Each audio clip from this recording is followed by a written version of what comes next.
Guys, Rishad তো শেহজাদের লকারের গোপন pin নম্বর দাউদ খানের কাছে বলে দিয়েছে। এবার তাহলে কি হবে শেহজাদের সেই লকারটি উদ্ধার করে কি আমরা দেখতে পারবো সেখান থেকে সেই চাবিটি নিয়ে নেবে দাউদ খান? অন্যদিকে তো আমরা দেখতেই পেয়েছি এই রিশাদ এখন দিনে দিনে ভয়ঙ্কর হয়ে উঠছে। আমরা দেখতেই পেয়েছি ইতিমধ্যে যে ফাতেমাকে কিন্তু মেরে ফেলার জন্য পানির সাথে বিষ মিশিয়ে দিয়েছিল, কিন্তু গাইস আমরা দেখতে পেয়েছি উল্টো কিন্তু এই রিশাদের মাই সেই পানি খেয়েছে, যার ফলে এখন রিশাদ ফেসে গিয়েছে।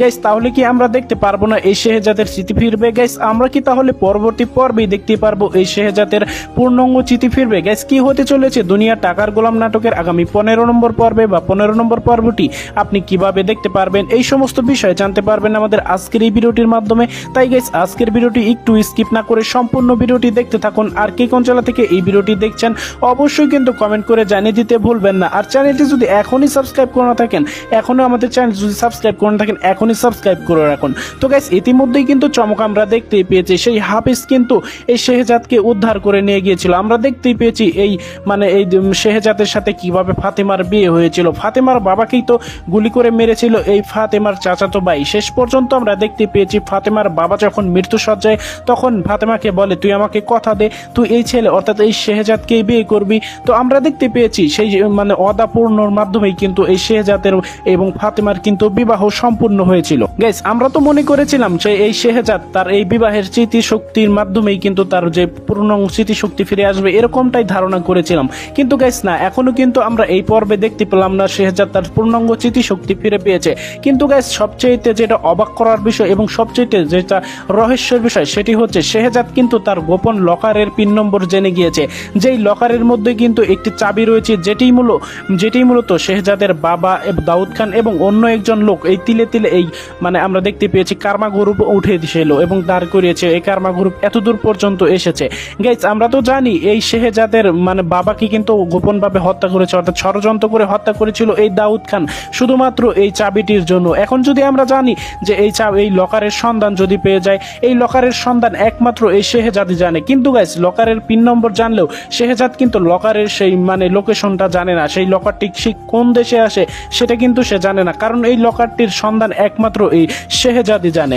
গাইস, আমরা তো আরো অনেক ইন্টারেস্টিং ঘটনা কিন্তু ইতিমধ্যেই দেখতেই পেলাম। এই শেহজাদকে কিন্তু অনুরোধ করা হয়, হাফিজ কিন্তু অনুরোধ করে যে স্যার আপনি প্লিজ দয়া করে মনে করেন সেই লকারটি কোথায় আছে, কারণ সেই লকারের সন্ধান একমাত্র আপনিই জানেন। কিন্তু গাইস, শত চেষ্টার পরও শেহজাদ কিন্তু মনে করতে পারেনি। অন্যদিকে গাইস, যেটি সবচেয়ে ভয়ঙ্কর বিষয় সেটি হচ্ছে এই রিশাদ কিন্তু আমরা দেখতে পেয়েছি ফাতেমার গোপন ফোনে আলাপ করছিল যে এই হাফিজের সাথে, যে রিশাদ ইতিমধ্যে এই সমস্ত কিছু আমরা কিন্তু দেখতেই পেয়েছি।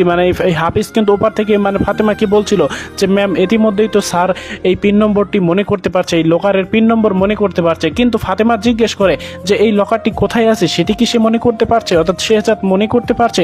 তখন বলে যে না, এই লোকেশনটা কোথায় আছে সেটি মনে করতে পারছে না। কিন্তু গাইস, সেখান থেকে এই লকারের নাম্বার নিয়েই কিন্তু আমরা দেখতে পেয়েছি দাউদ খানের লোকদের আস্থানায় যায় এই রিশাদ। সেখানে গিয়ে বলে যে আমি এই দাউদ খানের সাথে কথা বলতে চাই। কিন্তু গাইস, সেখানে কিন্তু তারা কোনোভাবেই দাউদ খানের সাথে কথা বলতে দেয়নি, বলে যে দাউদ খানকে ফেরিঘাটের কোনো যে ইয়াওয়ালা যে তার সাথে চাইলেই কথা বলা যায়। তখনই কিন্তু গাইস বলে যে এই পিন নম্বরটি বলে ওঠে। তখনই কিন্তু তারা অবাক হয়ে যায় এবং দাউদ খানের সাথে রিশাদের কথা বলিয়ে দেয়। রিশাদ কিন্তু দাবি করে যে আমি বাংলাদেশের আন্ডারওয়ার্ল্ডের কিং হতে চাই, যার ফলের মাধ্যমে আমি কিন্তু আপনাদেরকে এই লোকেশনটা দিব, অর্থাৎ এই লকারের লোকেশনটা দিব। গাইস, এই লকারটা কি এমন গুরুত্বপূর্ণ সেটাই মূলত জানতে পারবেন পরবর্তী পর্বগুলোতে। গাইস, এখন বলা যাক পরবর্তী পর্বে কি ঘটনাগুলো ঘটবে। গাইস, পরবর্তী পর্বে কিন্তু আমরা দেখতে পারবো এই ফাতেমাই কিন্তু রিশাদের বিরুদ্ধে দারুণ অ্যাকশনে যাবে, কারণ শেষ পর্যন্ত রিশাদ কিন্তু তার সীমা অতিক্রম করেছে। আমরা দেখতে পেয়েছি কয়েকদিন আগেই মূলত এই রিশাদকে সাইজ করা হয়েছিল এবং উত্তম মাধ্যম দেওয়া হয়েছিল, কিন্তু সেখানে সে ক্ষমা চাইলেও পরবর্তীতে এরকম কোনো কাজ করবে না, এরকম অদা দিলেও কিন্তু এখন ভয়ঙ্কর লেভেলের কাজ করে ফেলেছে। আর সেটি হলো এই ফাতেমাকে কিন্তু মেরে ফেলার চেষ্টা করেছে। গাইস, অন্যদিকে যদি এই ফাতেমা জানতে পারে যে এই রিশাদ শেষ পর্যন্ত দাউদ খানের হাতে হাত মিলেছে, তাহলে কি হবে এই সময় কিন্তু দেখতে পারবেন পরবর্তী পর্বে। এখন বলি পরবর্তী পর্ব কবে আসবে। গাইস, পরবর্তী পর্বটি আসতে চলেছে আগামী রবিবার দিন ঠিক দুপুর 12টার সময়, শুধুমাত্র প্র্যাঙ্কিং এন্টারটেইনমেন্ট ইউটিউব চ্যানেলে।